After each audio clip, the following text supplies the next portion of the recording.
Det kan man jo ikke så meget til.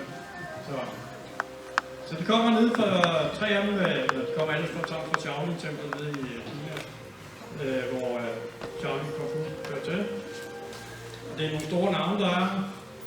Det er ham, der ligesom styrer den europæiske organisation, han hedder Yan Liang. Han har været 20 år i Europa, men ellers har jo trænet på sport nede i templet. Og så er mesteren på deres showhold, han er også. Og så er der en af apperne, der han der styrer templet. Det er en af hans højre hånd. Han er mere som en kulturformidler. Og han vil bruge den første halve time til at ligesom snakke om kulturen og Shaolin og hvad det der er omkring det. Og så skal vi træne en times tid. Og de er kommet med det formål, at der er et system, der hedder Duan Pin-system. Det er et gradueringssystem, som de er ved at indføre over hele verden. Så sidste år var de rundt på 6 kontinenter, og så er de introduceret Shaolin Games. Og så kommer de altså har lavet det her gradueringssystem, som de gerne vil formidle videre. Så der kommer jeg til at træne den første del af det i dag. Det er ikke sikkert, at vi når, det er en tavle, det er en form, så det er ikke sikkert, at vi når hele formen. Men nu ser vi, og så har vi fået overtalt nogle af dem til at lige have vist lidt opvisning til sidst. Men de kommer fra Kina, så alt kan laves op. Sådan her. Og så har vi en lille kasse over, hvis der er nogen, der har spørgsmål. Jeg vil meget gerne et spørgsmål over. Eller også kan vi bare stille dem, der de er. Jeg tænker, det var meget godt, hvis man der er sådan et, vi skal stille sig op i en stor forsamling, og så trække et spørgsmål op. Ikke? Men ellers så snakker vi om det. Og så tror jeg, at jeg giver tegn lidt til Troel, så kan man lige give over i en anden sag. Og så må vi se, om vi alle sammen kan være herinde, eller vi deler op. Jeg har også en mindre sal derovre, vi kan træne. Eller måske udenfor, desværre. Det finder vi ud af. Men ellers er det bare rigtig dejligt at møde så mange mennesker, der har en rigtig god aften sammen her. Og få noget inspiration. Lige meget hvad man træner, så kan vi altid lære noget hinanden. Så det kan være, at vi kan udvikle vægt, eller så vi kan besøge sådan og træne sammen en gang med dem. Så når de kommer op, så vil jeg godt lige rejse op, når de kommer ind. Og Troels og Janus, hvor Janus han er der, de oversætter. Jeg kan ikke ret meget kinesisk, så det er rart. De sørger for, at vi kommer igennem aften. Sådan lidt forståeligt. Men ellers er I også gode til at vise teknikker. Ja, så lad os give dem meget.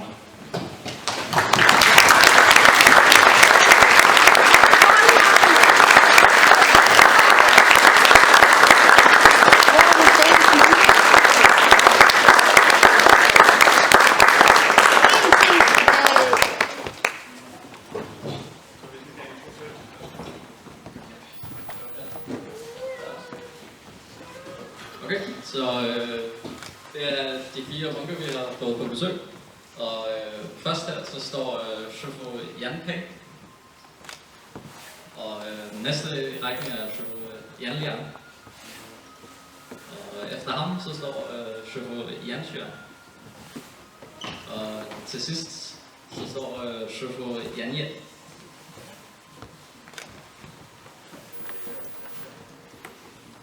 Ja, og Yan Liang er ham, som er kulturformidler i og Yan Peng. Ja, så det er for mig.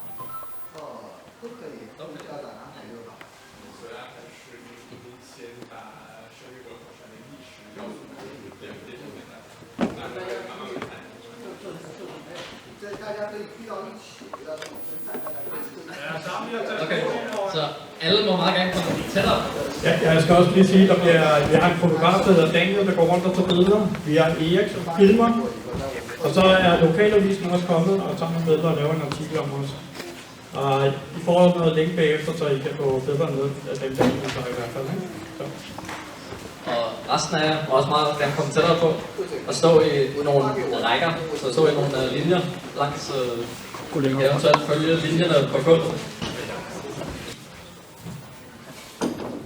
Så det, som kommer til at ske nu, er, at Yan Peng han vil fortælle lidt om templet, og hvordan Shaolins historie, og hvordan livet i Shaolin-templet er.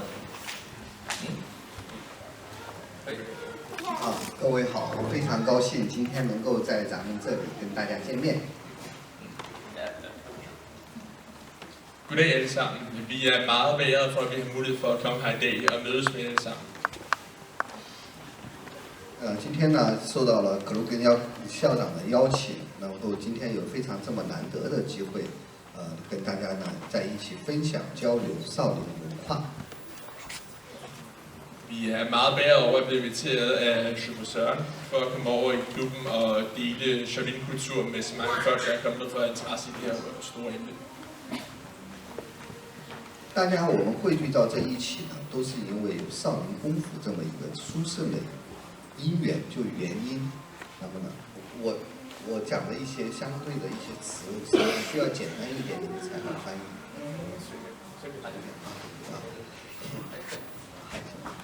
因為有了少林功夫，有了少林文化，有了少林寺，我們今天有這麼一個緣分聚到一起，我感到非常的欣慰。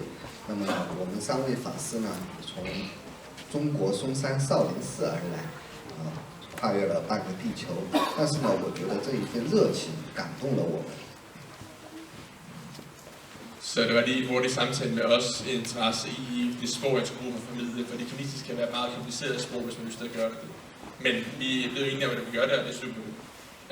Så vil vi gerne medbringe til jer, at vi fra Songshan Shaolin Kung Fu, Shaolin, må jeg hellere sige, undskyld, er meget mere over, at der er interesse i det her. Det vi fortæller om i dag, det er Shaolin-templet, Shaolin-templets kultur, dets filosofi, dets indflydelse på verden, dets Kung Fu, alle de her forskellige aspekter af Shaolin, vil de gerne fortælle om det og vise forskellige måder.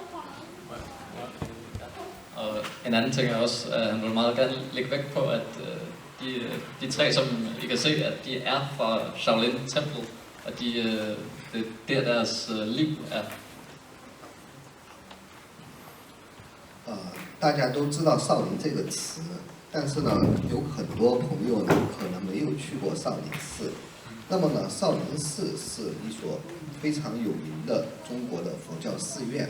到現在呢，他的個人所屬於呢已經。Så når I hører om Shaolin, så er det muligt, at mange mennesker, der har hørt om stedet, men meget få mennesker har været der. Shaolin-templet, sagt, er et tempel, der har eksisteret i mange år. Der er meget lang stor historie, og ja, det har meget lang historie, meget stor organisation. Der er et buddhistisk tempel, der ligger i Kina i Dongfeng, hvis man husker over det, som har indflydelse på rigtig mange mennesker i hele verden. Jeg har kendskab til det her tempel, der er meget overrasket på det her. Og den anden ting også, han lagde vægt på, at Shaolin er et buddhistisk tempel, og det er et center for buddhisme. Så det er et af de største steder i verden, især for kinesisk buddhisme. 我為什麼要講這一句？它是佛教寺院呢？因為少林功夫和少林文化乃至少林的一切的東西，它都圍繞着佛教的一個核心。它的核心只有8個字，但是非常的重要。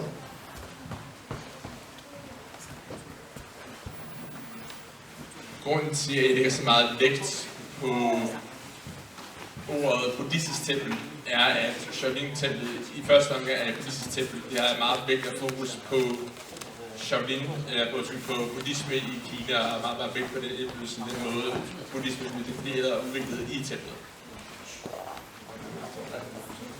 Ja, jeg skal også bare lige sige, det som Janja han lige sagde til mig, det var, at han ville meget gerne have, at resten af jer også satte jer ned. Ja. Ja, så der afstår bare så ikke Man skal være velkommen til også at tage stol, hvis man har lyst til det. Ja, I må også godt sprede jer en lille skole, hvis I har plads magt. 那么我刚刚講到了所有的佛，簡單的理解就是這樣的。 Så en af kerneværdierne i Shaolin er også... det er svært at oversætte det her. desværre at kinesisk også er et sprog, der bruger mange spændende sprogvinkler. Det jeg sagde her, det var en 8-tegns sætning, som jeg ikke kan oversætte nemt, fordi det tog mig lidt snart tid. Men der var en intention i at understrege, at det vigtigste i Shaolin-templet, det er buddhisme, men buddhismen har noget Shaolin-templet, det gør også andet buddhisme. Det har medicin, det har nogen, det har andre aspekter af det også. Jeg tror, jeg har det. Så tænkningen er, at når man snakker om Shaolin-kultur, at en af de vigtige ting i forhold til tankegangen, det er, at den vigtige i Shaolin, det er en selv. Og det er ikke vigtigt at tage hensyn til andre, men ikke tænke over andre. Så den vigtige i ens egen historie, når man snakker Shaolin, det er sig selv. Det er vigtigt at, hvad kan man sige, sætte sig selv først. 包括我们在练习功夫的时候，那么学习少林功夫是为了强健我们的身体和我们的心灵。武术在中国，它不是为了跟别人的对抗，而是在于防善就是防护自己，防守为主。这就是少林功夫的一个特色，就是以防守为主。那么虽然习武，但是大家可以看到练习少林功夫的每一位学员身上，他刚劲有力，但是面容也很慈悲，他并不面露凶色，让人感到恐惧。 Så en meget vigtig bestanddel af Shaolin Kung Fu er, at det er et middel, vi bruger til at kultivere os selv, træne os selv, blive bedre. Rigtig meget kampsport ved mange af jer formodentlig er kendt til at noget bruges til at kæmpe andre mennesker. Men Shaolin har en meget, meget vigtig essens i, at det er noget, der bruges til at udbygge dig selv. Der er egenskaber til at bekæmpe andre mennesker, men en hovedformål er stadig kultivering af selv og udbygge og perfektion af selv. Der er ikke så meget fokus i at skulle finde ud af, at du er den bedste i din klub eller den bedste i din skole. Det er mere at finde ud af, at du selv bliver bedre menneske, lige hvordan du finder den mening. Så en uddybende ting var også, at det er for at få sund krop, sundt sind. Det er det, der er de vigtige ting i Shaolin. Og det handler ikke så meget om at slå på andre, men mere at lave et godt liv for sig selv. 那么呢，刚刚大家可能不理解，为什么一方面是刚劲有力、坚韧不拔，而后面又是柔和、慈悲、善良的表露。那么接下来呢，我从少林的最开始的创建，给大家简单的做个介绍。 Ja, så det som man siger, at noget af det, sådan, det mest basale i Shaolin-kulturen, og det som man lige har sagt. 少林寺呢，始建于公元495年，距今已经有1530年的历史。 Så Shaolin-templet selv, bygningsstrukturen, det er et tempel, der har været i Kina siden 495. Et tempel, der er 1500 år gammel, har 1500 års historie. 那么少林两个字的来源呢，跟它的位置很有关系。它地处在少室山的山脚之下，少室山下呢是一片密林之中，所以说呢被取之为少林二字。 Selve ordet Shaolin har en vigtig betydning i forhold til placering af templet. Shaolin-templet er placeret i et tempel i en bjergkreds, der hedder Shaoshu-bjergene. Ordet selv for Shaolin betyder Shao, bjergområdet, og Lin betyder skov. Så erfaringen er, at det er et tempel med en masse træer, der ligger i en bjergkreds, der hedder Shao. Shao er Lin, så Shao-bjerg til skov-templet. Man kan også oversætte det til unge træer, også en fortolkning af det, fordi da templet startede bygget, var der rigtig mange små træer omkring det, der skulle til at gå til en større skov. 公元495年的时候呢，印度来了一位僧人，叫做跋陀。当时的中国的皇帝孝文帝呢，为了安置他在中国能够安心的弘扬佛教的内容，所以说专门就赐建了，就是专门就修建了少林寺，让跋陀在少林寺居住，从事佛事活动。 Templet selv blev bygget planlagt bygget lidt før 1995 af en kinesisk kejser, der hed Yuan, hvis man skal huske det. Han instruerede nogle mennesker til at bygge det her tempel, og han havde mødt en indisk munk, der kom til Kina for at interesse at bygge det her tempel. Den der munks kinesiske navn er Bartur. Den person er ham, der havde intention til at bygge templet i Kina, og hvor man skulle bygge var, at man havde interesse i at udbrede buddhisme i Kina og finde et hjemsted til buddhisme i Kina. 因为在当时的中国呀，只要皇帝重视的事情，大家都很去向往。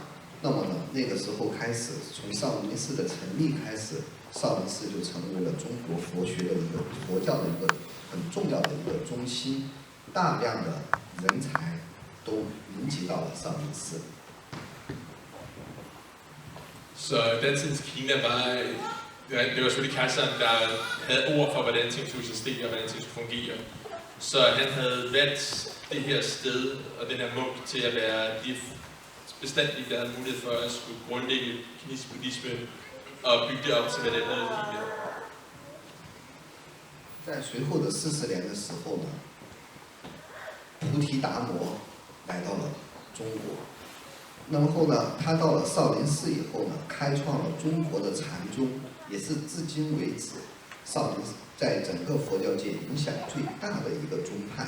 那么呢，禅宗呢是主要修炼的是我们的心灵。 Så 40 år efter, at den der indiske munk Bartur kom til Kina, kom der en anden indisk munk til Kina med Uti Darmor. Darmor for at give den nemmere forklaring af manden. En indisk munk, som kom til Kina med den hensigt at grundlægge den praktiske buddhisme, der hedder Chan-buddhisme. Vi kender til Zen-buddhisme i Japan. En buddhisme, den her stiger-buddhisme, Chan, havde jeg selv ved at bygge der selv op indenfra, i stedet for at skulle basere din eksistens på udefra kommende indflydelse. 所以说，少林寺呢也是禅宗的主题。那么呢，在那个时候，在少林寺生活的僧人每天都要参禅，就是坐禅，来冥想自己的，来提升自己。 De oprindelige munke, der var i Shaolin, havde rigtig meget stor værdi, baseret på udelukkende at skulle praktisere Chan, at sidde og meditere. Det var det meste, det der spurgte deres liv på, at sidde og meditere og skulle reflektere over bevidsthed, så at sige. Eller realitet. Så til at starte med, så handler det om, at munkene i Shaolin, de brugte rigtig meget af deres tid på at sidde ned og meditere. Så sidde og meditere indtil Darmor. 那么在这个时候呢，少林寺就有了丰富的一些物质资源，比如说良田布匹等等一些很丰富的这个物质。然后呢，但是在那个可能你们两位去过少林寺，知道少林寺地处山沟里边，那个地方呢，对于安全来说是一个很重要的问题。那么这个时候，少林功夫就随着时间的推移，慢慢的就诞生了。 Så han snakker om en af de vigtige ting i forhold til Shaolins beliggenhed, er også, at der er nogle bestemte steder i selve templet. Han refererer til, at mig og Janus, vi har måske været der og set det, men en kæmpe stor del af det er sikkerhed, så at det er at føle sig sikker i templet. 那么呢，这个时候呢，少林寺的僧人除了坐禅之外，就开始学习武术。那么他们的功夫是从哪里来的呢？是从山上的飞禽走兽演化而来的一些象形拳，也同时又为了保释护院而产生了一些对抗性的一些动作，也就有了一些竞技类的一些功法和技技。 Som sagt, de første munke, der var i Shaolin under Darmor, de brugte meget deres værdi på at meditere. Men for uden at meditere, så instruerede Darmor dem også i at leve de første maskuline stilbevægelser, som kalder Kung Fu nu for dødstiden. De her bevægelser blev meget grundlagt af de dyr og de vilde væsener, der fandt rundt omkring i templets områder, så vi kunne tale ubebiblioteker, selvbiblioteker, fuglevalg og forskellige ting. De her bevægelser er baseret på de her dyr, ligesom hvis man er baseret på nogle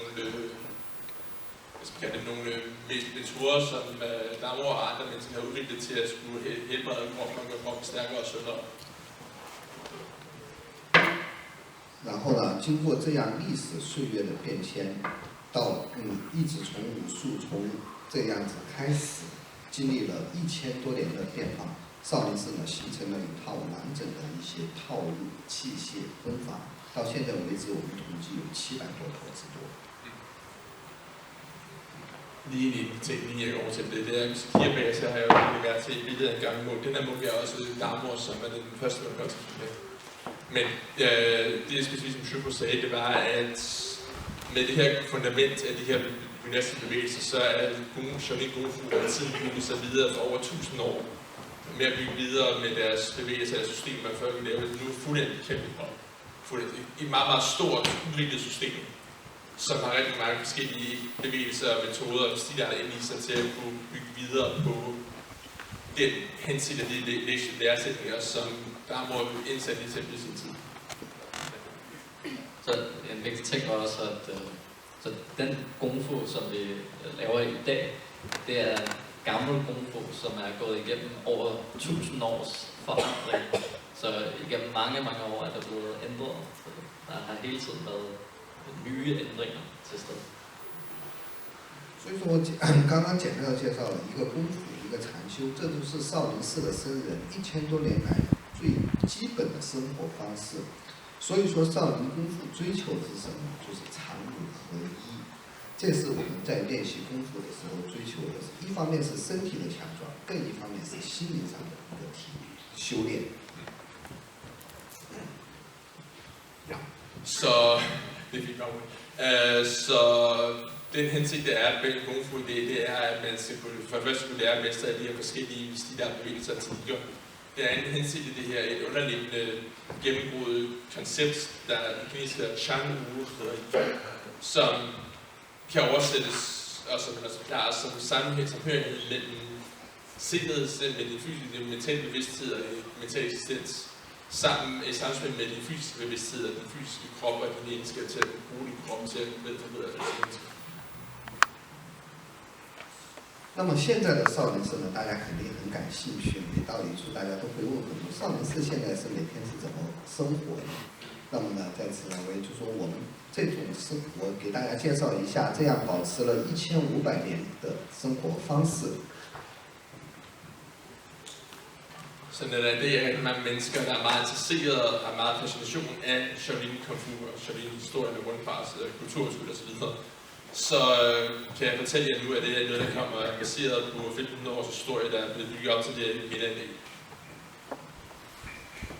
我们呢，每天早上4点半打扮起床，5点钟呢进行早课，就是诵经。这一天呢就开始了。诵经结束以后呢，我们会在6点钟左右呢进行一个早餐，然后7点钟之前呢，这个时间呢是这样子的安排。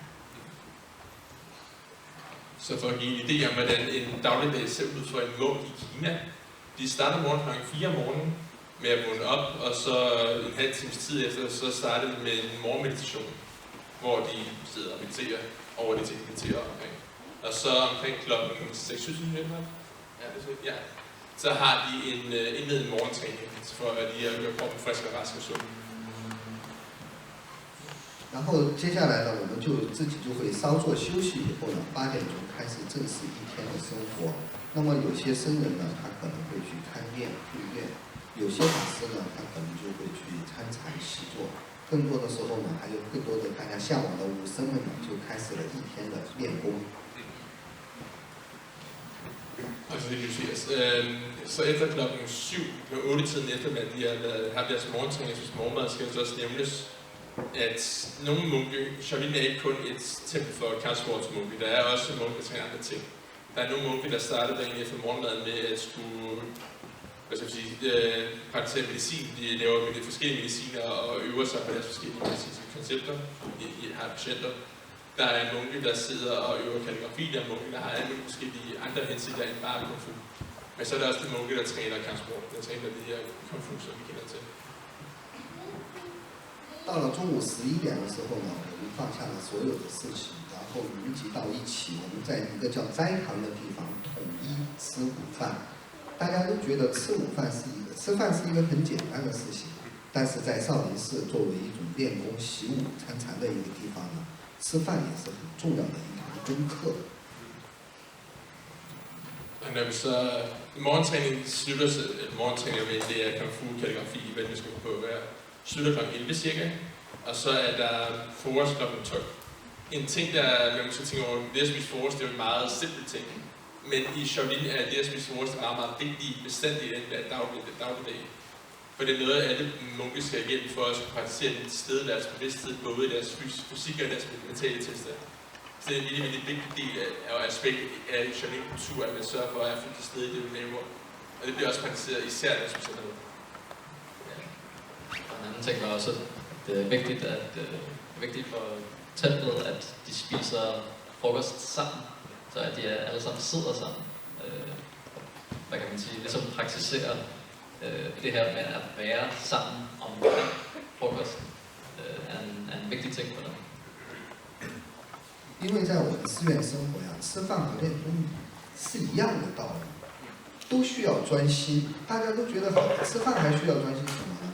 但是很多时候我们在吃饭的时候，往往东想西想，胡思乱想，想很多，往往就吃不上饭，为了焦虑啊，或者为了怎么样子的。但是我们在吃饭的过程当中，跟练功夫一样，要求的就是大家专心一致，好好吃饭，就跟我们平时练功夫要好好练功是一个道理。 Så det, som han siger nu her, er, at det at spise frokost er faktisk det samme som at træne Kung Fu. For det er det samme mål, som begge dele har, og det er at blive sund og blive stærk. Så det her at spise og at træne, det er det samme. Så man ser det som det samme, det er formålet af det samme for begge dele. Og det er også derfor, at frokosten er så vigtig for dem. Så man kan sige, at maden er også vigtig, og træningen er også vigtig. 那么中午吃过饭以后就稍作休息，下午2点钟开始呢，我们又开始上午的这个训练啊、练功啊，一直到晚上6点钟，简单的吃一点东西。 Så efter vi er færdige med frokost i templet, så har vi en pause indtil kl. 2:50 cirka. Den her pause er vigtig for munkene i Shaolin, fordi det er også vigtigt for, at man kan sætte tid til at skulle overskue en dags oplevelser og skulle bearbejde dem og skulle nedbryde og bygge om igen. Så starter træningen igen kl. 2:30 som sagt, og der har de en træningsplads, hvad det er kalligrafi og så videre, til kl. 5 mener jeg kan sige. 6, sorry. Hvor I der så spiser aftensmad. 那么7点钟以后呢，我们就是自己的时间，我们可以自己去参禅打坐，也可以自己到后山找一个地方再练练功夫。然后呢，这个是自己自己的时间。9点钟呢，我们就开始打板，准备进入休息的时间。这就是我们在少林寺的一天。 Munkene skal spise så aftensmad kl. 6. Efter vi er færdige, så er der en periode sat af på kl. 7, som lidt er tæt til sådan en skatesættræningsperiode. Det er her, munkene har tid til, og hvis de har brug for at meditere, kan de gå over i deres meditationssal og gå over og meditere for sig selv der. Ellers har de mulighed for at finde et sted til, hvor der er plads at gå over og træne for sig selv der. Det her, der er plads til, at munkene selv kan fordybe sig i deres egen interesse i ting, følge til for arbejde. Så bliver klokken 9, hvor det så er klar til at gå i seng og forberede næste dags projekter og næste dag, der bliver gjort. Det er mere eller mindre en hurtig introduktion i, hvordan en dag i Shaolin ser ud for munkene. 这种生活方式在少林寺延续了1500多年，正是这样日复一日、年复一年，不管是刮风下雨还是下雪和酷暑，那么少林寺从来就是这样的生活方式没有间断过。所以说，也就咱们现在展现给大家所看到的、体验到的这个少林功夫，都是经过了这么1000多年的考验和捶打而衍生出来的。 Den her daglige rytme fra kl. 4 til kl. 9 om morgenen til nat aften er en rytme, der har været eksisterende i Shaolin i 1500 år. Det er noget, der har været i gang ligegyldigt, hvordan vejret er. Om det er regnvejr, om det tordner, om det sneer, og det blæser, ligegyldigt hvad, så er den her rytme, munke kører i deres dagligdag. Det er en disciplin, de fører ikke i deres dagligdag for at skulle opnå den motiverende syge. 经过1000多年的历史的见证，大家都现在因为随着科技的发展，人们交往的密切，大家都很认可这种少林的这种生活方式呢，非常的健康。他对物质呢没有太多的要求，而是从自己的这个作息时间也好，练功习武也好，都是自己的一种勤奋和努力。然后呢，大家都认为这种呢，就不仅仅是自己身体上能够得到好处，同时在心理上面能够得到提高。所以说呢，我们现在总结的就是少林文化实际上就是一种健康的生活方式。Så hele meningen med det er, at Shaolin er ment som en sund livsstil. At det er formålet med det. Ja, for at starte. Ja.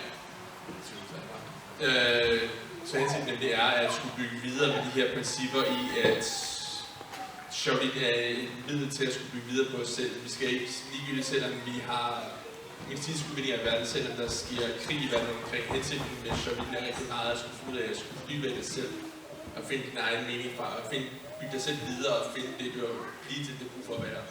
Ligegyldigt hvad end der sker omkring dig. Shaolin har altid haft målet med at bygge videre og skulle fortsætte med den tradition, den her Shaolin-kultur, de havde 15 år siden, har de fast i at bygge videre på, som altid er baseret på kultivering og udvikling af selvet. Nu kommer jeg i tanke om, hvad det er. Stor del handlede også om, at igen det her med at træne selv og træne kroppen, at det er det, der skal være udgangspunktet for at den livsstil, der er i Shaolin, som en sund livsstil. Så det er hele formålet. Så at meditere er formålet at kultivere sindet, som jeg nu siger. Det er at få et sundt hjerne, og med at træne kung fu, eller wushu, som det også hedder, handler om at få en sund krop, og så få den her, så hele formålet med det er sundhed. 那么呢，我在这里呢就给大家简单的介绍这么多，非常欢迎大家，如果有时间方便的时候呢，来少林寺，来自己体验，来自己来自己体验一下少林的这种生活方式，希望能够给大家带来益处。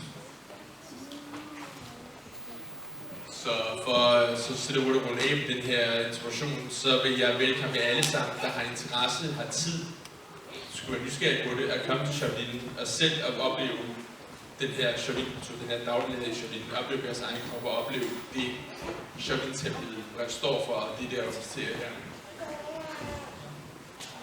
接下来呢，受大和尚的嘱托，那么呢，我给咱们坤坤校长呢。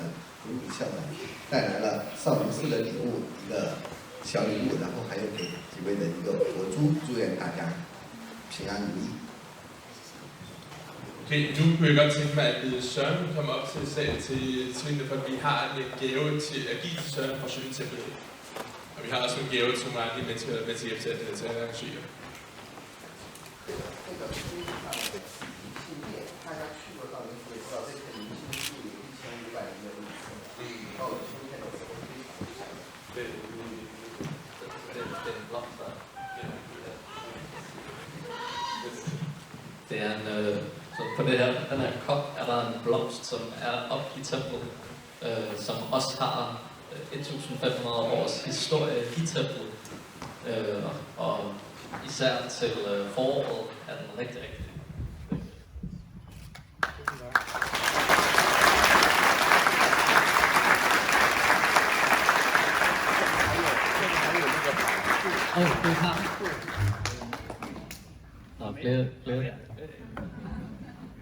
这个木头呢是少林寺的老柏树，也有1000年的历史。它然后风吹雨刮断下来的枝呢，然后呢我们专门做成了这样的一个珠子，非常的自然的香味。所以周根校长呢，祝愿他吉祥如意。 Det næste, vi giver her, det er en bedeperle. Buddhismen bruger meget fokus på de her bedeperler til at bruge os meditere med dem, for at skulle bruge det som et middel til at hjælpe med at fokusere og meditere på. Der er en kraftig duft, og det er en meget fin repræsentation, meget fint symbol på Shaolin, på buddhismen.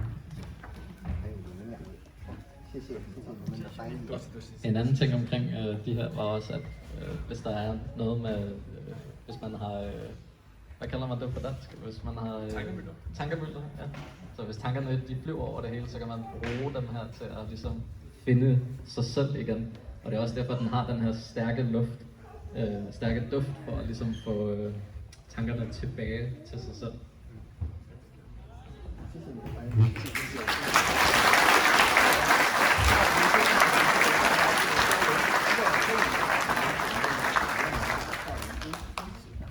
Okay, mange tak for at gøre lige på vores historiefortælling her. Nu er hensigten, I gerne lige må rejse jer op.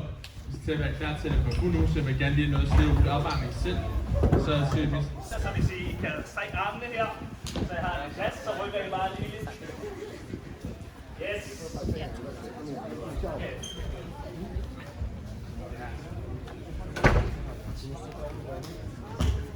Okay.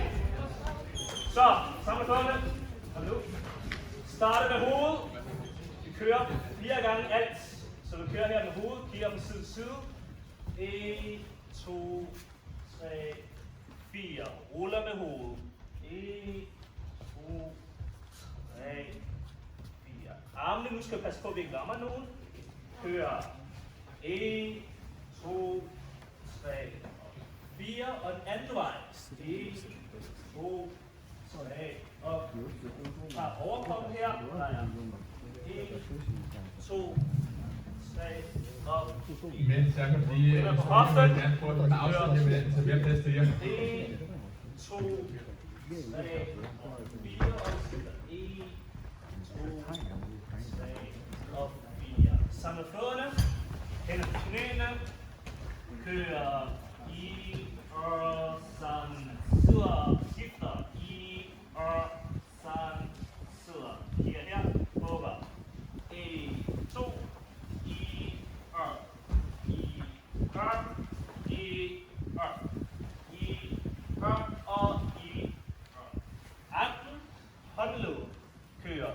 I, og, sådan, sidder anden vej. I, og, sådan, sidder, skifter. I, og, sådan, sidder, skifter. I, og, sådan, sidder. Godt, så tager vi.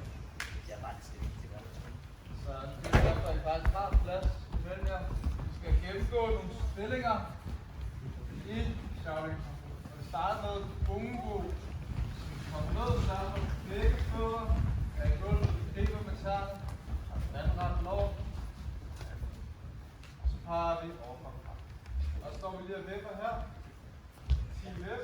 1, 2.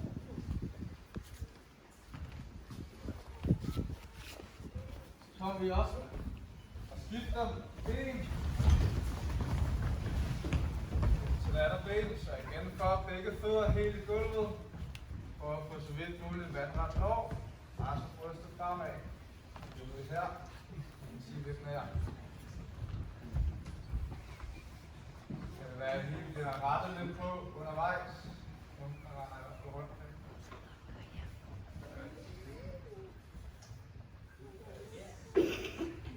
Så finder vi marbu fra marbu. Deler vægten lille begge fødder. Ikke fatter fødderne, trykker jeres knæ ud og holder brystet højt her. Det er vippe her, 10 vip.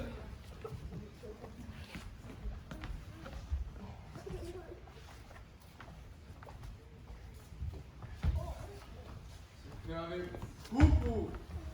Bubu. Vi strækker det ene ben, det andet ben helt i gulvet. Hånd svær på. Strækker det her.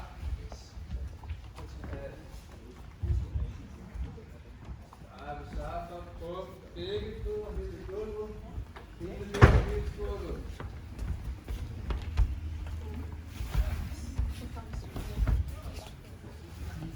Okay, vi skifter over til det andet.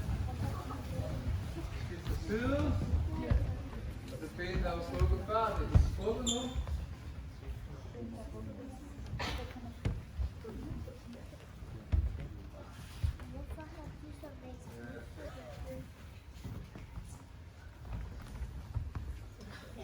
Jeg retter lidt på. Så kommer vi op og ryster ben her. Godt. Så tager vi lige det ene ben op. Det bliver dulibu. En hånd til knæ. En hånd taklet. Trykker ind. Et ben op.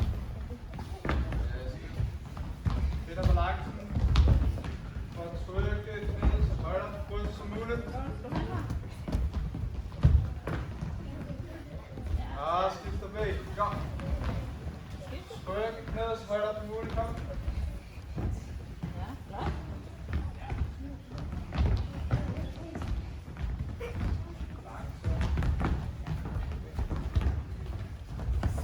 Og nu ryst. Række. Der kan godt være et par rækker længere nede, som måske ikke så mange. Så hold op efter den, der står til højre, ikke? Jeg tror godt, at vi kan være herinde. Stop.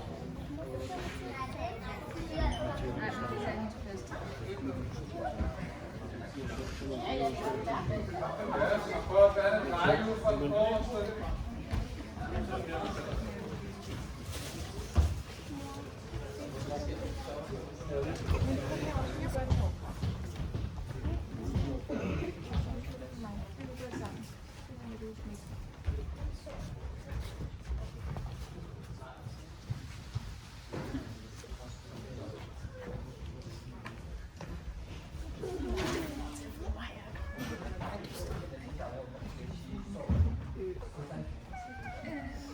Så det, som vi skal lære nu, det er Shaolin Shizan.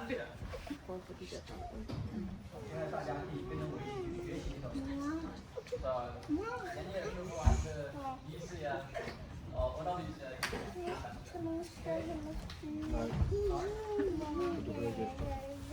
Andre benene.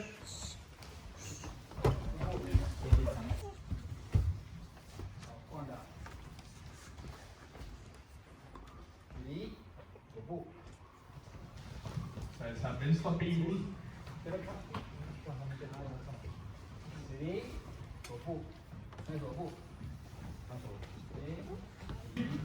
Højre arm kryds ovenpå. Kryds armene. Det venstre arm inderst, højre arm yderst.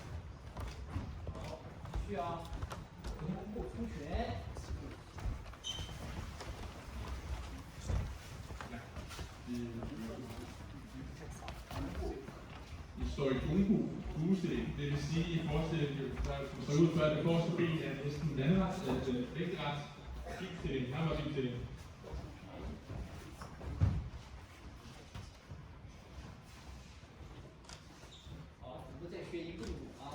Det er en bevægelse nu.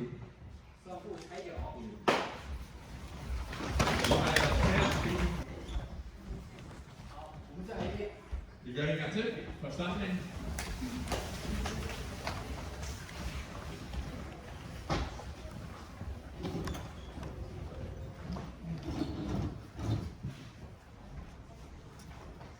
Venstre.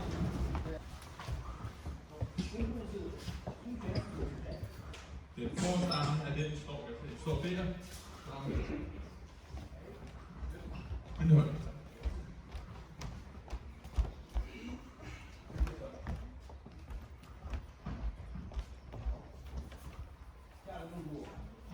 Venstre.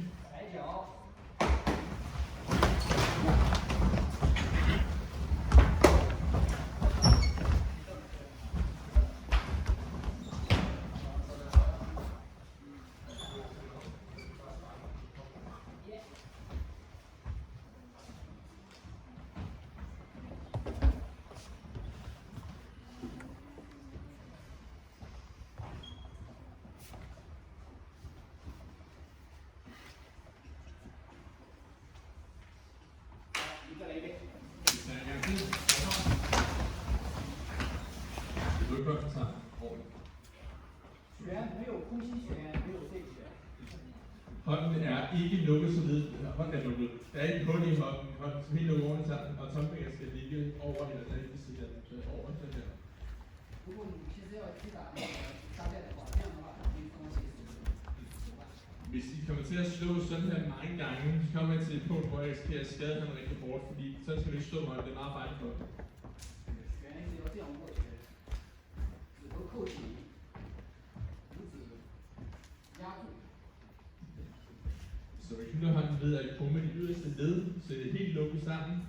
Og så stykke ind, tager en tommelfinger ud over og lægger mere eller mindre op mellem langfingeren og pegefingeren. Okay. 再来一次。 Så en gang til. I står i fræbingen. 上拳，马步疙瘩，来。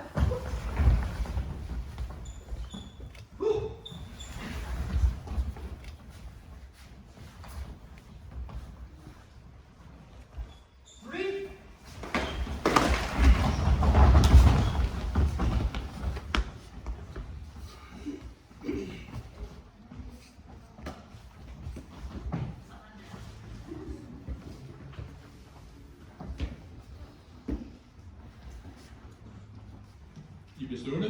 Man går lige ned foran, så I kan se ham.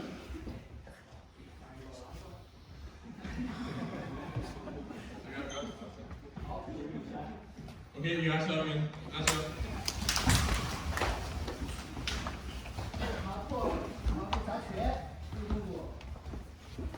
Det vigtige i marken er, at hvis I kan tåle at holde stængen dyb, men ikke højere op. Det vigtigste er, at brystet er åbent. Hvis du står og kommer sammen sådan der, så kan jeg til hellere have højere op, så jeg går rundt mere lige. Det vil jeg komme på ryggen sammen, nu kommer jeg selv over. 好，我们再复习一遍，跟着我再做一遍啊。 Okay, vi tager en gang til. Vi øver sammen med Shuko. Gør klar. Vi kan springe. 1。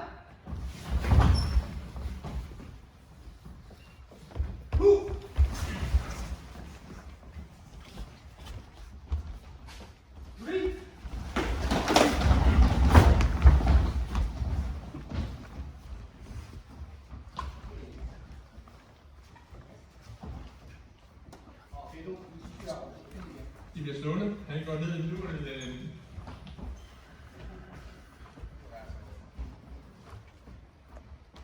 继续啊。 Vi fortsætter. Okay.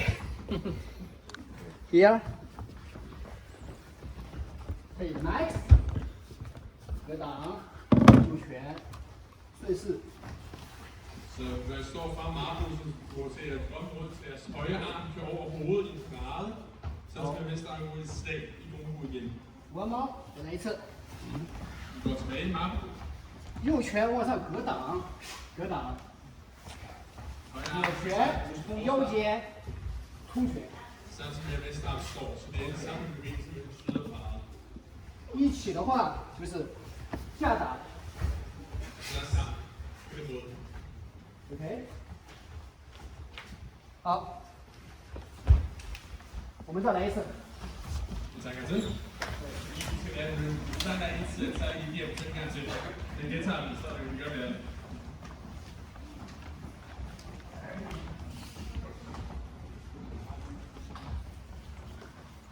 这样我喊腿看不对一点。 Okay, så nu gør vi hoften. Tryk ben. 马步格挡，来。 Arme ud.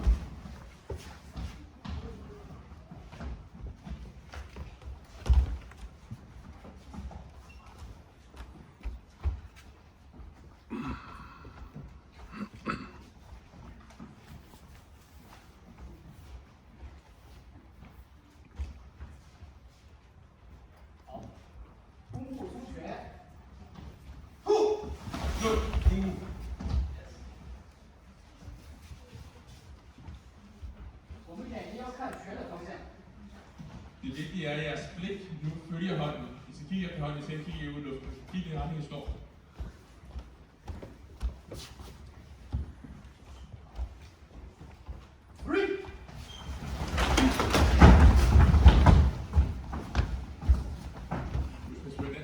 Jeg skal ikke spejle, at det skal undgå.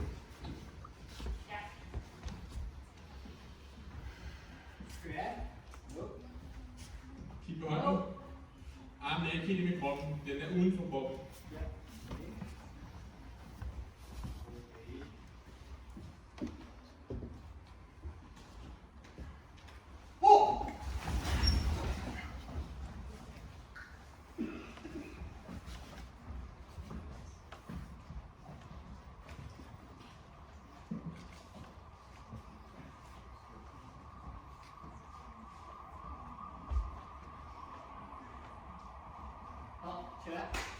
Okay, vi har så øjnene, så vi er efter det I gør nu. Når jeg har styr på det, så prøver jeg at være opmærksom på, at jeres hop, det er noget, I bevæger kroppen på. Marble kører over til Mungo. Det var et fint, det var kommet sammen igen, når man hopper ud igen. Det er bevægelse med deres hop, bevæger rundt. Først hovedbevægelsen, derefter prøv at tænke på, hvordan det er på overfladen. 这是下盘的复习，下盘的复习要知道做清楚。上肢的动作要配合下盘，手呢格挡要做出来，格挡要做出来。对，他们会学会了以后，冲拳呢这个拳不是往外放，立好，发力。 Så efter I har lært husbevægelserne, så er det vigtigt, som sagt, at kroppen eller overdelen du sejler hvad ind først, og puster ud. Vi lærer, så jeg tager op. Det er meget.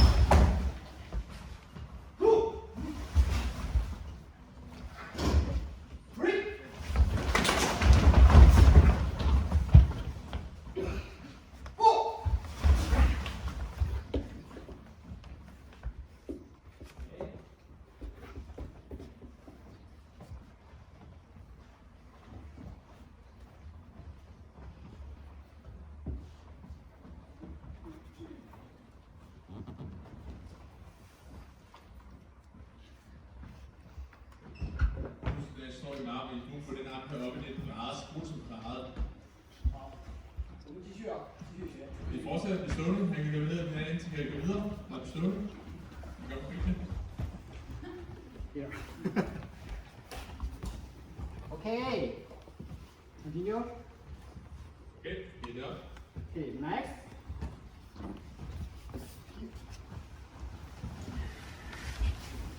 Yeah. One more. Gå tilbage med venstre ben. One more. En gang til. The first Står i gruppe. hand. Second. Den arm, der stod, trækker tilbage og bliver skulderen. Together. One. Samtidig med at venstre arm kører ned over og laver en grad foran kroppen. Okay. Stopper til på højre fod. Next. Okay, næste øvelse, I rejser jer op. I har højre fod forrest. Hænder i hoften. Next. One. Og spark igen. Højre fod. Go. This hand. Denne form, hvis det laver en på bedre twist armen. Øv og stå på højre arm. Venstre arm. Den højre ben forrest. Okay. We go. Go. This hand up. Here. Go.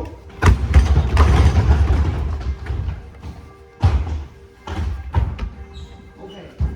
Come on. Okay, vi går tilbage. Ready? Vi går tilbage fra første gruppe, hvor jeg stod på højre arm. Og ben forrest. Højre arm øverst, venstre arm frem til stag. Okay. Go.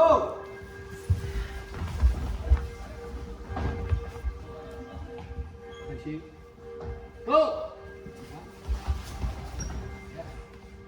2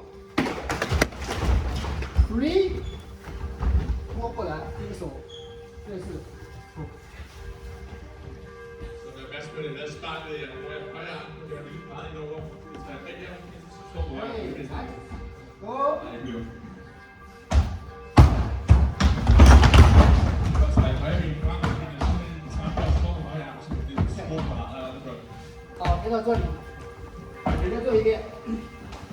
Vi kigger op, vi har på Janne. Du er klar? Vi gør det sammen. Ifølge Schuber.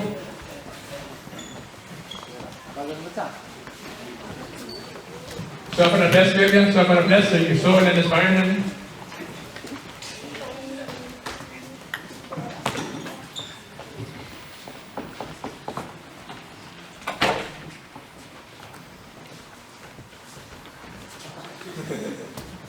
Ja.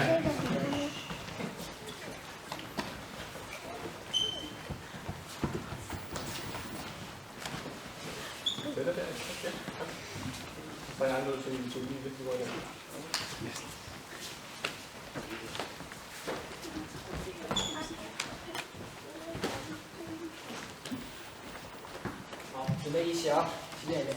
Vi kører sammen. 好，准备， Klar. 准备。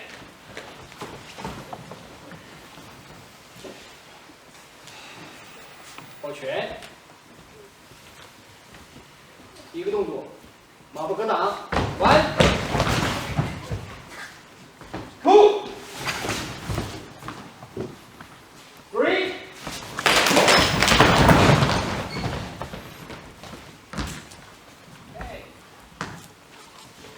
4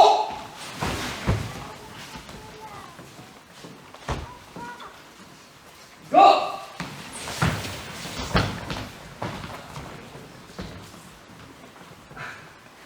看我对吧？Det er det. 哎 ，Go！ 好，抬脚，后步，反手，提前。好，下个动作，地步。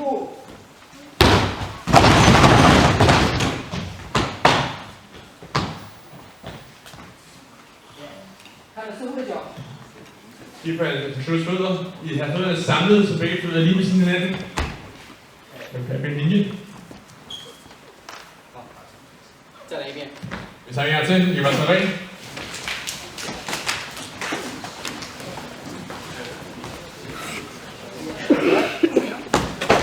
Og vi starter fra bredt ståstilling hænderne i hoften. Lyde. 好，我们动作连起来啊！第一个动作，1、2、3、4、5、6、7、8。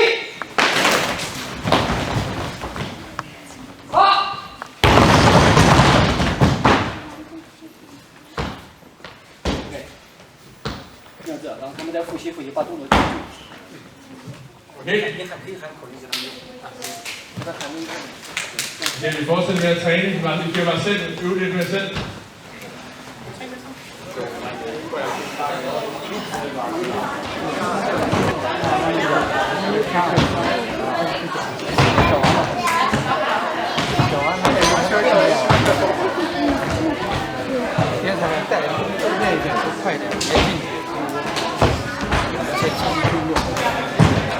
其实我嘛，就往在他们好做一点。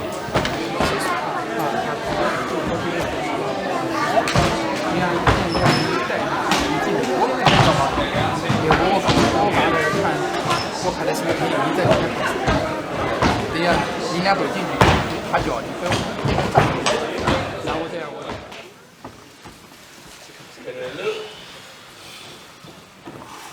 Lyt hænderne, hænder det i siden. Første bevægelse, Marbo, venstre arm lige op, højre arm til venstre. I! Næste bevægelse, vi laver gombo, vi står med venstre arm, højre arm til ned ad toppen. Op! Næste bevægelse, vi laver et spark med højre ben, lander i Marbo bagefter. Sådan! Derfra med højre armen er ude op, slår til højre med venstre armen og går i gombo. I! Derfra tager jeg venstre armen tilbage til underne, går tilbage mod venstre ben, så det er i gombo.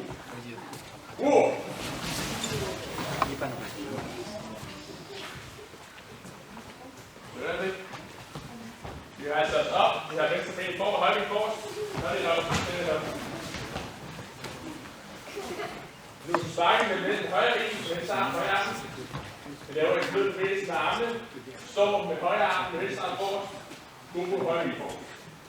Tid!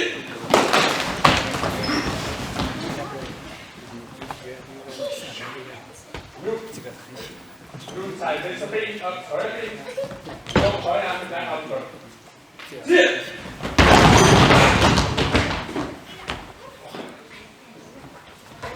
Okay, sorry.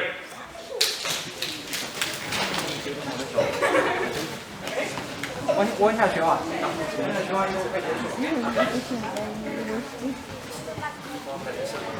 ，Okay, så nu kører vi en gang med Janske Shunko. En sidste gang slutter det efter.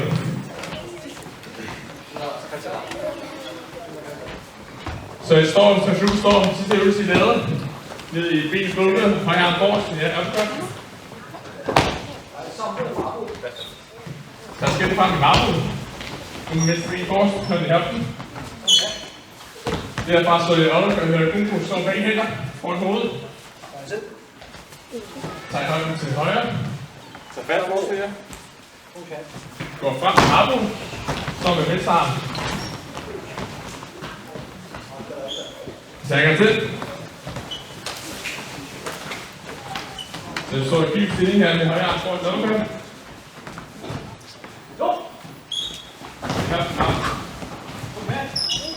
Så begge arme til Gungo. Marmod. Marmod igen.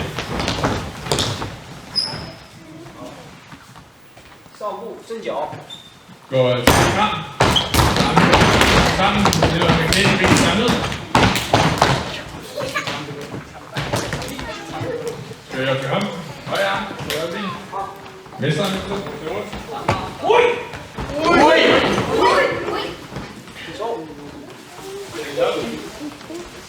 Færdig. Så jeg kan til. Band sammen. Jeg tæller ned. Dyb stilling af højre kors. Abo.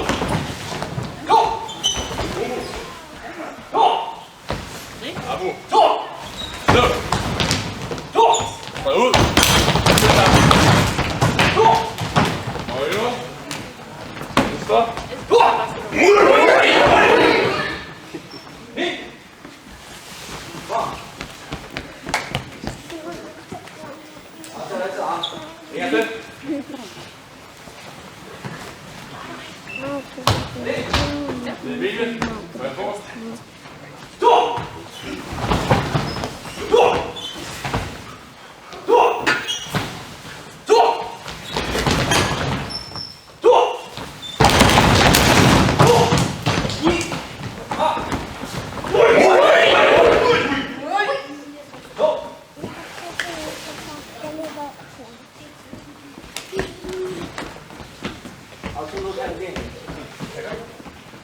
Okay, nu kører I fra begyndelsen til slutningen. Vi giver mere.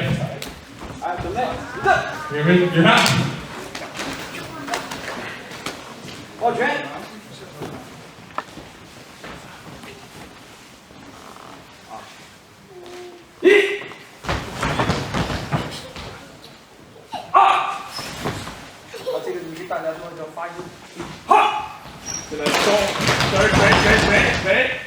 Tilbage i Gungo. Når I står på Abo her, krydset, laver stedet Gungo. Lyd på. Skal jeg rundt på? Okay. Så Abo. Er det? Yes.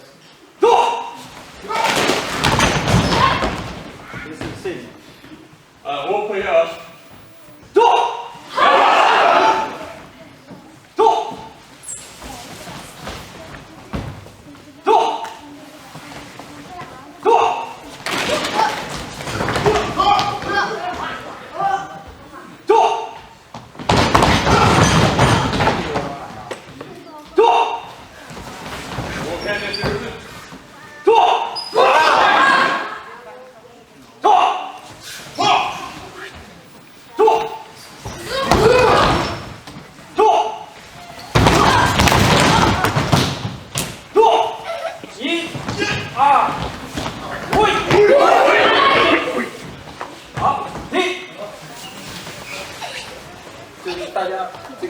拽起来，就是不停了啊。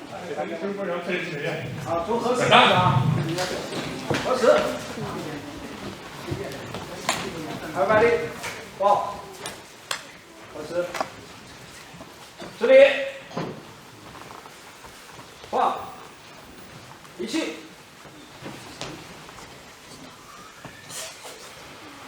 抱拳，你要动。一，二，三，四，五，六，七，八，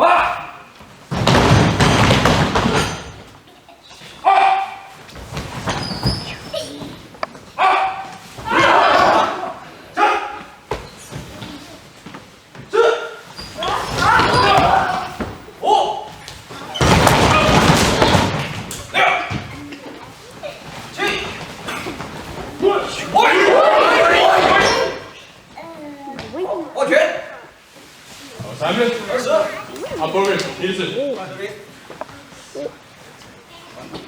可以了吧？没地方吃了，应该再看电影。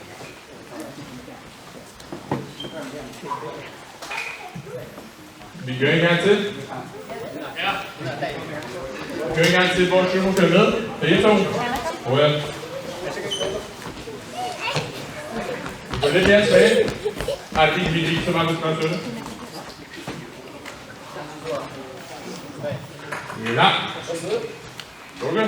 这里，放下，预备。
Okay, vi træner videre. I træner bare selv. Vi har noget tid tilbage, så træner bare til nogle spørgsmål, så markerer I, så finder vi videre og kommer ned til jer. Vi fortsætter bare. Kan du bare tage selv?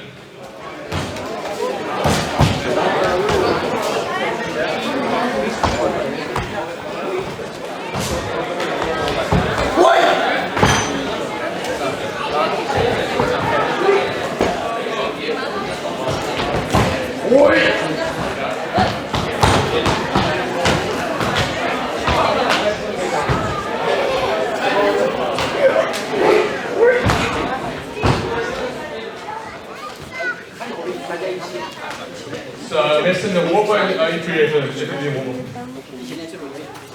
Sidste gang. Klar? 跟大家说一下，我们这次最后一面，大家用专心的，不要忘记打到最好的一次。 Det vigtige med at køre den sidste gang, det er selvfølgelig for at huske det den sidste gang. Vi inviterer til at lukke her så meget, at jeg har mulighed for, at jeres hverdag og fritid så huske det så godt som muligt. Vi kører sidste gang med det her. 2合十， Så hænderne. 直立， Okay, hilse. 放， Så er vi endnu her den her side.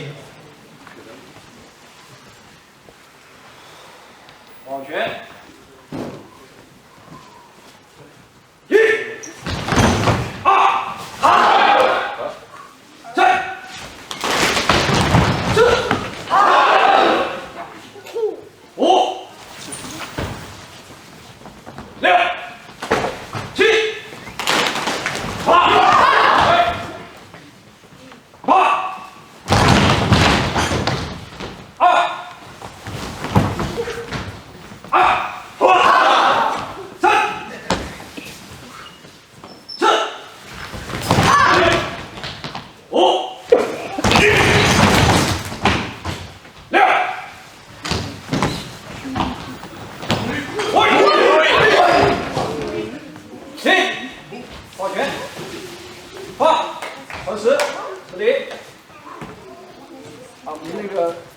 下完，然后也可以跑去给大家讲课。不用讲，大家都一起做。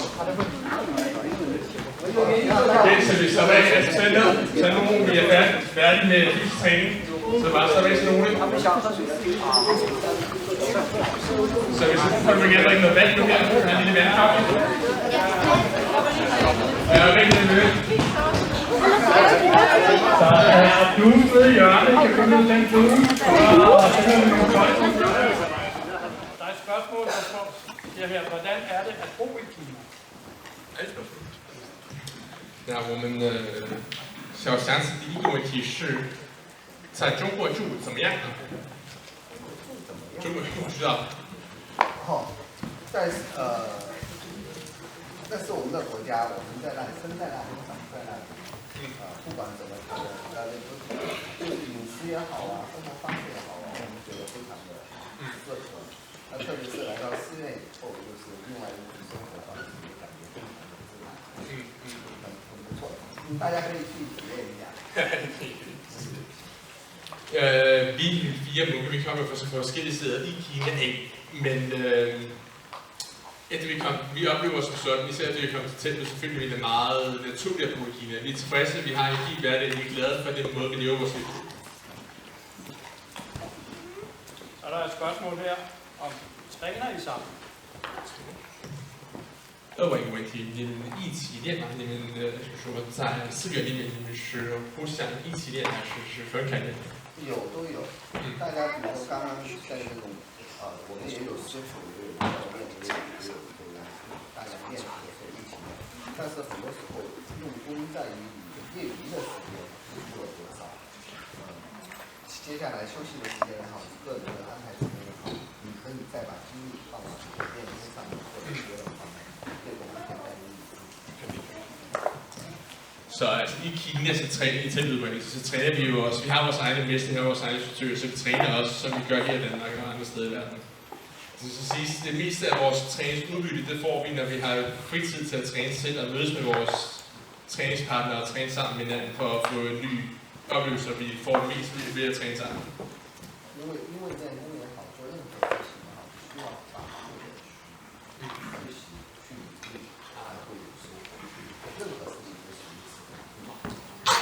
En vigtig kommentar også i forhold til det at træne kung-fu, og det kan også være også, er, at det er en råd om genoptræning. Så hver eneste gang vi gør noget, så træner vi igen. Vi bliver kun brugt for kun resultatet, hvis vi træner noget 1000 gange. Vi har bare trænet 5 gange. Så jo mere træning, des bedre bliver det. Så er der et spørgsmål. Hvor meget træner I om dagen? Ja. Vi må i tjene. 练功练大概多长时间？刚刚我介绍了我在寺院的生活，我们专门练功课的话，一天可以在8个小时。Så som jeg sagde i starten af introduktionen omkring Shaolin og Shaolins kultur, så træner vi sådan cirka 8 timer på en dag. Træning er både betragtet som det at spise, det at meditere, det at træne fysisk træning, det alt vi gør er træning. Så er der et spændende spørgsmål nu her, ikke? Spiser I nogensinde slik?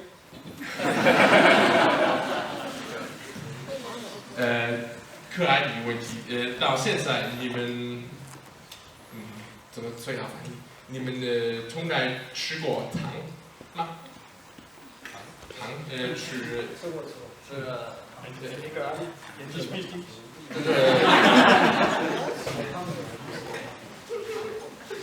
就是碱的东西。甜的东西。Ja, som Søren Chopin sagde, at jeg Chopin også siger, at vi har lige spist is sådan. Så. Okay, så tror jeg, man skal spørge det. Jeg kan også spørge, hvor lang tid har I gjort det? Ja. Det er jo ikke, hvornår I har været til for mig. 现在有一个体的一个问题，你们每个人在少林待多久？一人在少林待多久？我是2006年的4月，我就18年。Jan P. Schøffer har været i Shaolin-templet siden 2006, så han har været der i cirka 18 år. Hvad vil det sige? Ja,我们两个是哪？04年，2004年一起来的。De har været der siden år 2004, så de har været der i 20 år i Shaolin-templet. Yashua og Yanyi. 颜良师兄就来的最早了。我记得上一年是我04年Og Jan Jakob har en speciel situation. Han har været i templet og trænet Shaolin i 30 år, men han har det var i 2004, vil jeg sige. 93 det er Shaolin, ikke? 93 Shaolin. Men han er så også sidenhen rejst til Europa og boet her og arbejdet herovre for sit virke i templet. Han har et tempel nede i Østrig, så de er kommet ned på Østrig. Ja, så er det også for meget. Så fik jeg lige et spørgsmål. Yes. Og det var at spørge, hvorfor er I korthåret eller skaldet? Ja, det er godt. 这个佛教呢讲的就是剃除须发，就是剃除你的头发。这个呢它是一种表法，我不知道你能不能说，是说明表法就是一种，就是表面呈现的一种现象，就是少林寺僧人的一个，包括所有僧人的一个形象的一个代表吧。然后呢，还有就是它的更深层次的一些呢，就是我们在中国呢叫做3000烦恼时，就是说修行就是断除你的烦恼，就是不要去让你有疑惑呀或者是就烦恼，他老公的问题也好，这些问题，然后呢就是修行就是为了解脱烦恼而做的一些事情。Så der er faktisk mange dele i det at være skaldet i Shaolin. Så en af delene er det for at udvise sin hvad vil man kalde det, tro på buddhismen. Så det er en måde at vise, at man er buddhist på. Og selve det at gøre sig skaldet er et ritual i sig selv. Så det er også for at, hvad kan man sige, der er også den del af det, at alle ser ens ud, så man undgår en hel masse det her med at tænke over, hvordan ser jeg ud. Så der er mange ting i det, men den største del var at udtrykke, at man er en del af buddhismen. Hvorfor er der nogen, der har nye prikker op i? Det er et spændende spørgsmål. 就是校长想问一下，为什么有一些生人有这个9个眼？因为呢，以前呢，我们佛教讲发心嘛，就是奉献自己，就是牺牲自己，奉献他人，然后通过点戒发呀或者燃指啊这个系列的方式呢，来增强自己的这个信念和这种信仰的意义。但是呢，到后来呢，到80年以后呢，国家就不允许再有这样的事情。所以现在，所以说现在就不会再有这样子了，因为当时这个佛教呢，它是这样的一个习惯和传统，就是牺牲自己，点亮别人，奉献给别人。但是到80年代以后呢，国家就从法律的角度来说，不允许这样伤害自己和伤害别人。Så det som Søren Chopin spurgte om, det er, hvorfor er der nogle munke, som har de her prikker op på hovedet? Det er fordi, at der er en gammel test, som de går igennem, hvor man har de her røgelsespinde, hvor man stikker dem i hovedet og brænder dem ned, og så får man de her prikker i hovedet, og det er for at udvise sin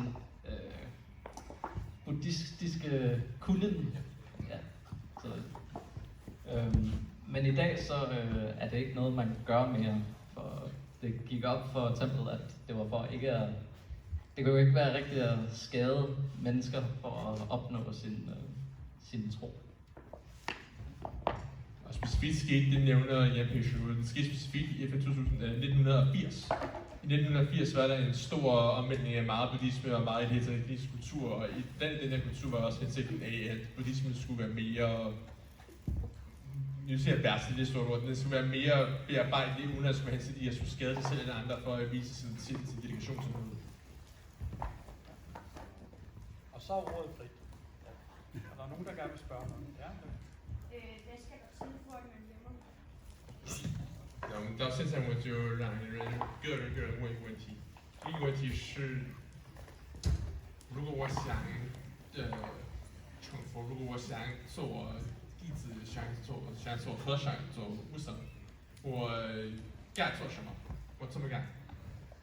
佛教讲的呢，就是任何事情就是随顺因缘，就是说要做成一件事情，必须有一定的条件，每个条件都能够满足的时候呢，这件事情就能做成。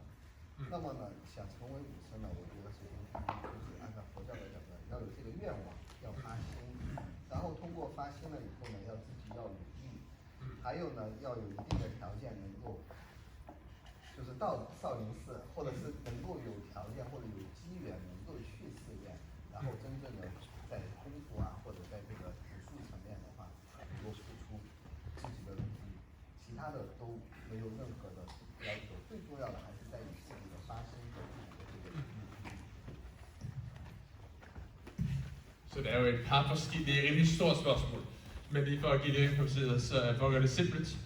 Der er et par forskellige krav, der skal opnås for at kunne blive munk i Shaolin i hvert fald, og også andre steder. Men det vigtigste, Jan P. holder fast i, det er, at hvis du har viljen til det, hvis du har dedikationen, hvis du er villig til at arbejde for det, kan blive munk. Men det skal være, at du opfylder en række kriterier, at du kommer til Shaolin-templet og bliver disciplin i templet, og træner i templet og viser din dedikation gennem Kung Fu, eller gennem Wushu, eller løbøvelse gennem vise det igennem. 因为想要做成一件事情，需要克服很多的困难。比如说今天大家练功也就1个小时吧，大家就会按理讲会很累。但是在寺院成为武僧，他付出的努力比这个多得多。你们应该知道，在寺院做得多，而且往往还会有受伤啊，还会有孤独啊，还会有其他的一些问题需要自己去面对。所以说，这是一个让人成长、锻炼。 For at give et eksempel på den dedikation, nu har I stået her og trænet en lille time her, og I har nok rimelig hårdt i svedende.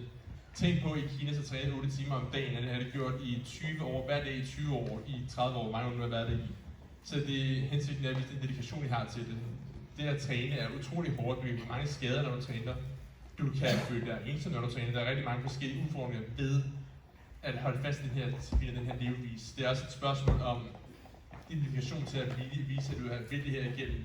Hvad end det er udfordring, der så foran dig.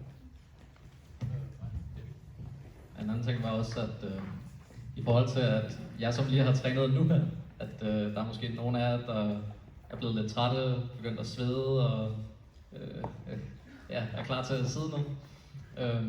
Og det så kræver at blive det, som vi også nogle gange kalder en warrior monk, det vil sige dem, som træner Kung Fu, at det kræver meget mere end det, som vi har lavet her.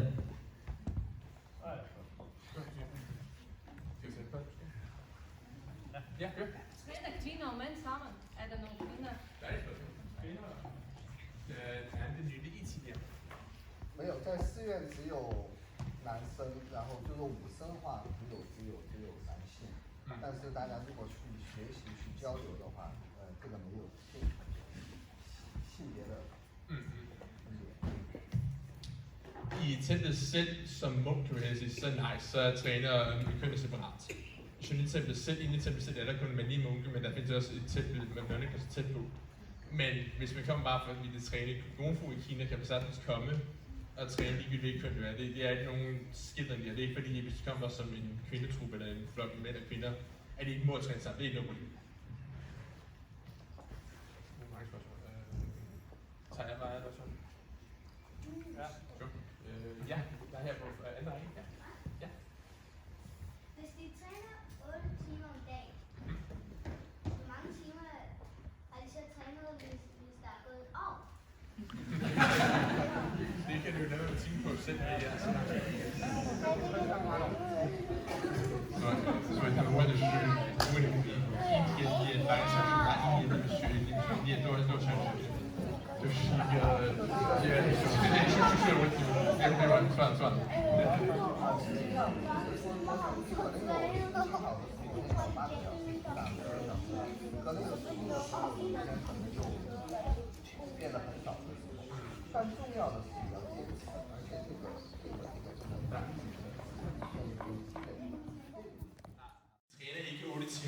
at det ligegyldigt hvad. Hvis de bliver syge, hvis de får det skidt, så træner de mindre for at beskytte deres egen krop. Hensigten med at vise en dedikation og den vilje til at fortsætte ligegyldigt, hvor hårdt det er. Ikke dermed så øge dig selv, men viser du vilje til at kæmpe igennem ligegyldigt, hvor hårdt det er. Så hvis de bliver syge, så får de selvfølgelig lov til at holde den til at passe på sig selv. Det skal ikke øge det selv.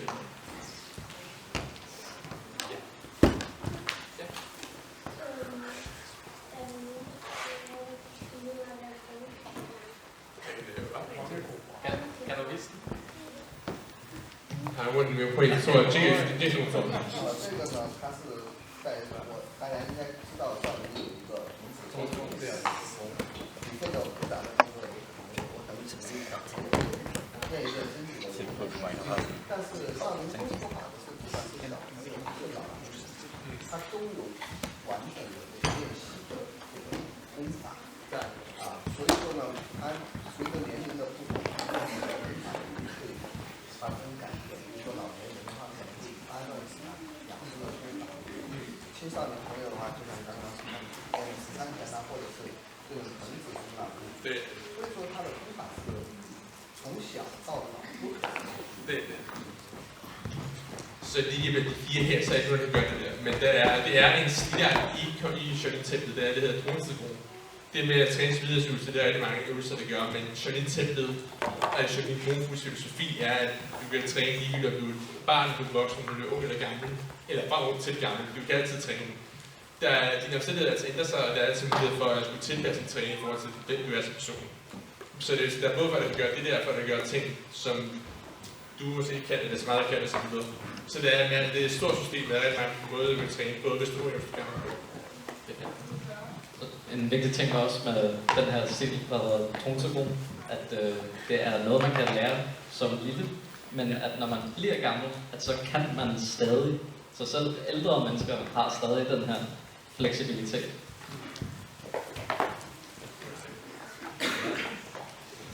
Tak for det vil angående det med mad. Laver de selv mad, eller har de folk ansat til det, og det så? 就是关于吃饭的那个问题，就是你们会自己做，还是有什么人有人给你们做？我们呢都是统一在斋堂吃饭，都是有专门有点做，就是在专门做饭的这个职责的这个人去处理啊。除非呢有生病啊，或者是有老人啊，我们自己在不方便的情况下，正常的情况下，我们都是一起吃饭，专门有人做饭。关于做饭呢？做饭就是说，都是有人做好了，我们负责吃。然后呢，有一些老年人生病，他吃不了那种坚硬的东西啊，老的生人啊，或者生病的生人啊，他可以自己就是做面条是这样。Okay, så de har nogen i templet, som hvad kan man sige, deres job det er at lave mad. Men så er der selvfølgelig også i forhold til, han snakker om måske ældre mennesker eller nogen, der er syge, at de kan måske ikke spise noget, der er så komplekst. At så kan de også selv stå for at lave nudler, eller hvad det kunne være noget mere simpelt noget. Så det er dem selv, der laver mad. Der er lidt... Lad os prøve at tage ned bagved dig. Hvad gør I under og uden for træning for at undgå skader? 他想问关于练功的事情，就是在练功之后，还有之前，有什么做法，就是受伤的情况，就是有什么做法可以不受伤？来，20年的50年的感觉，因为前期你要做一些健身活动，包括拉筋啊，一定要让你的关节都要给它放松一下，这样会对你很。练功之后呢？练功之后，他也要自己放松一下，肌肉不能紧张。比如说你练功时间长以后，它这个肌肉劳损有点多，比如说捏一捏啊、捏一捏啊，可以保持锻炼身体啊，还有我补充的就是在一些不能自己完成的这些动作或者招式里面，让老师练习。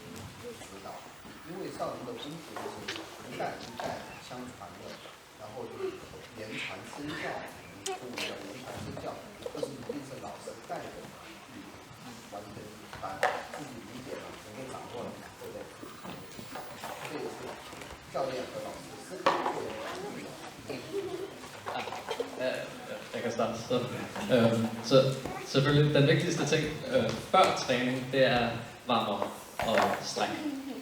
Og sørge for, at ledene er varmet op. Det er deres allervigtigste ting. Og så bagefter, så efter træning, så en af de vigtige ting er også slappe nok af. Sørge for at slappe af efter træning.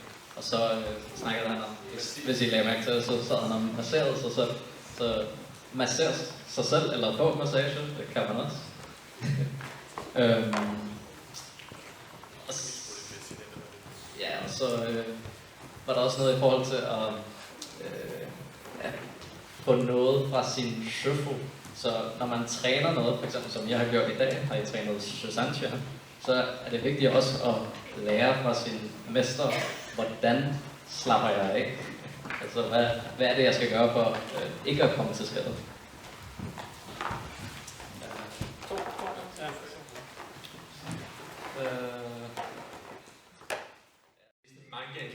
Fordi det er lidt svært at bruge det ord til at finde til kinesisk. Men det bliver forklaret, at i Shonin-templet har noget, der hedder kinesisk manga, som hedder, det er kinesisk manga. Så de har taiwanesiske mangaer eller tegneserier, som de har folk, der laver i templet faktisk. Så det er baseret på historier fra templet. Der var en meget kendt, skribent, en kendt skribent fra Taiwan, som sælger en bog i templet. Sidste spørgsmål. Over Simon. Spiser de McDonald's?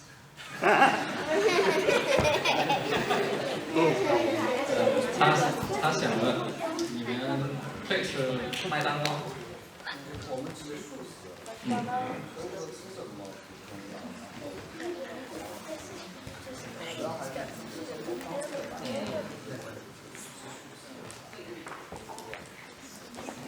Så de spiser ikke McDonald's. Så forklaringen er, at de er vegetar. Så. Ja, så flere spørgsmål. Jeg tror,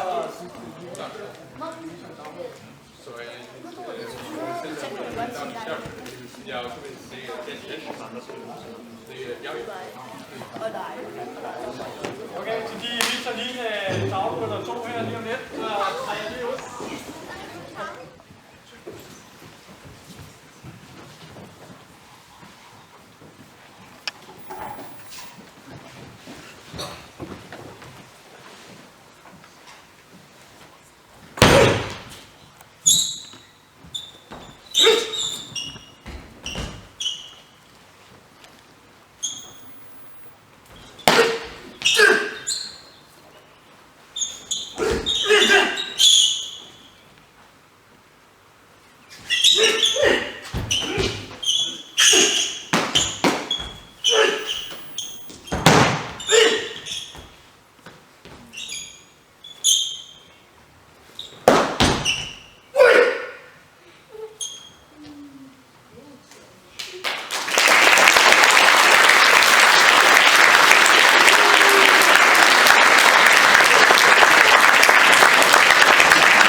Men hvis der var nogen, der lagde mærke til det, så er der måske nogen her, som kan den form, som Janja han lige fremviste. Det hedder Tishingshan.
Vi er næsten færdige med det, så har vi også en gave til mesteren. 我们快到时，但是结束之前，魔术又给你们有一个礼物了。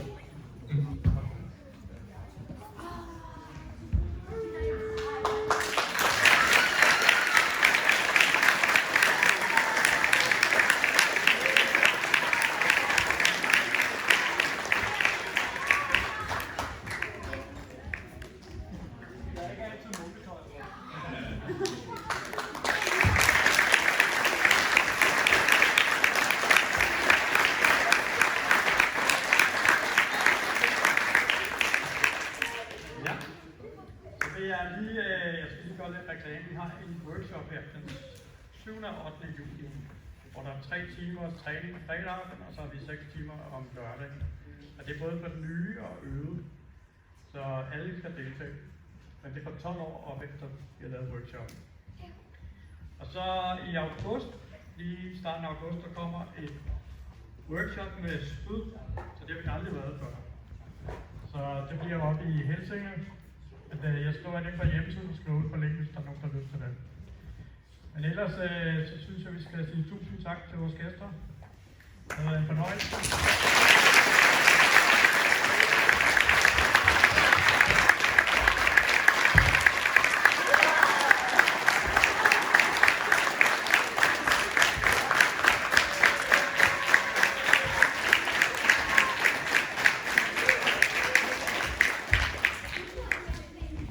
Så skal jeg også bare lige sige fra Jan på, at godt tænke sig at tage et billede med trænerne.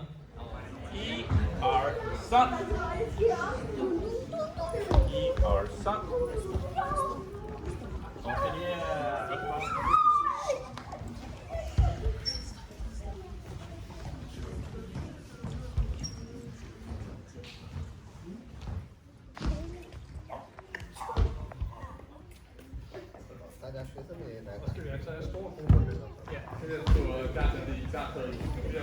Bare lidt længere tilbage. Du kommer lidt længere tilbage. Ja, men ikke, der sidder lige nogen hernede, som er i billedet. Der tror jeg, den er ved at arbejde. Der.